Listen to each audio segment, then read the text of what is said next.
नमस्कार, आप देख रहे हैं एएलपी न्यूज और मैं हूं आपके साथ स्नेहा तिवारी।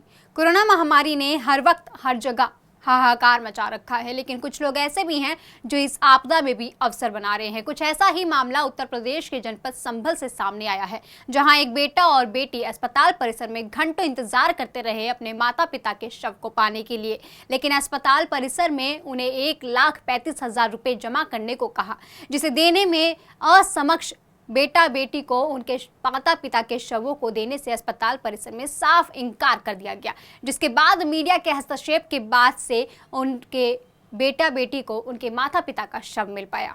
दरअसल पूरा मामला संभल सदर के आशियान हसीना बेगम L2 अस्पताल का है, जहां अंश सिंह का आरोप है कि उनके माता पिता राजेश सिंह और माता निशा सिंह को करीब 4 दिन पहले कोरोना के इलाज के लिए अस्पताल में भर्ती कराया गया था, लेकिन अस्पताल में उनके माता पिता के साथ डॉक्टरों और स्टाफ ने लापरवाही बरती और उनकी कोरोना से शनिवार को मौत हो गई। हद तो तब हो गई जब अस्पताल प्रशासन ने शव देने के नाम पर उनसे 1,35,000 रुपए का बिल भरने की मांग करने लगे।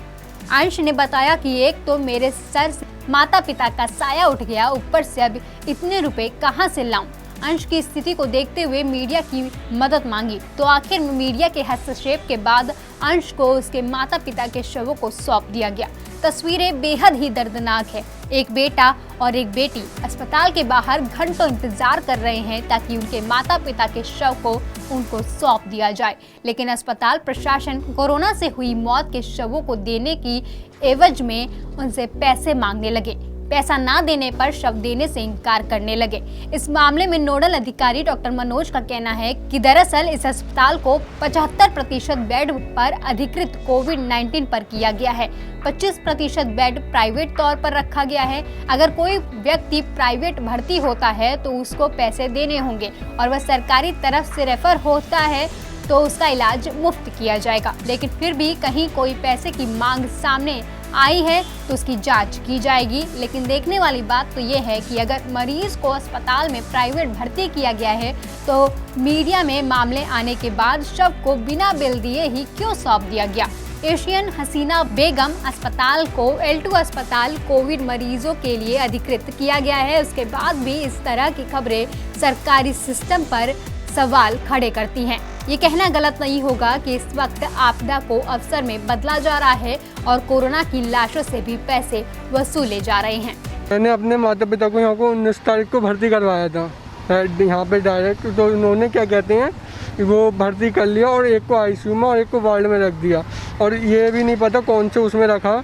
तो मैं उसके बाद मेरी मदर को 3 दिन कोई ख्याल नहीं रखा, स्टाफ भी नहीं आया, ना दवाई लगाने आ रहा है कोई, मैं दवाई लाना खाना देने आया। उसके बाद तीसरे दिन क्या कहते हैं मेरे मम्मी बाथरूम में गिर गई होंगी 2-3 बार, ये भी किसी ने इन्फॉर्म नहीं करा, उसका कहीं शिफ्ट कर दिया, मुझे बेड नंबर भी नहीं बताया।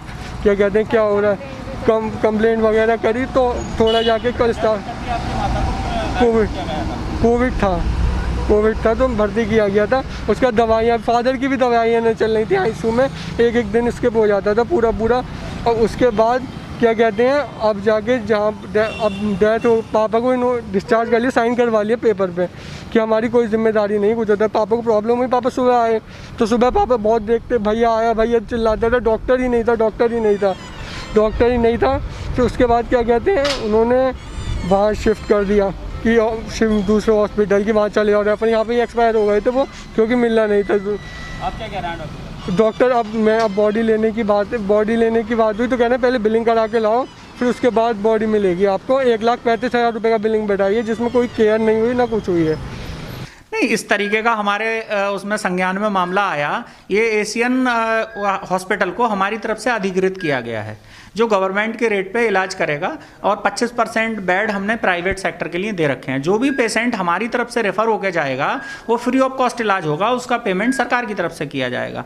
लेकिन जानकारी होने पर पता चला कि ये प्राइवेट तौर पे ये मरीज भर्ती हुए थे और सिर्फ मात्र 9,000 रुपये इनकी तरफ से जमा हुए थे। जैसे ही मामला संज्ञान में आया उसके बाद इन्हें बॉडी हैंडओवर करा के सब कुछ क्लियर करवा दिया गया। ऐसा कोई अब इशू बचा नहीं है। कोरोना जैसी महामारी में भी लोग अवसर ढूंढने का मौका नहीं छोड़ रहे हैं। इस वक्त जरूरी है कि हम सब एक दूसरे का साथ दें, क्योंकि कोरोना जैसी महामारी से कोई बच नहीं पाया है। इस वक्त के लिए इतना ही। देखते रहें एएलपी न्यूज।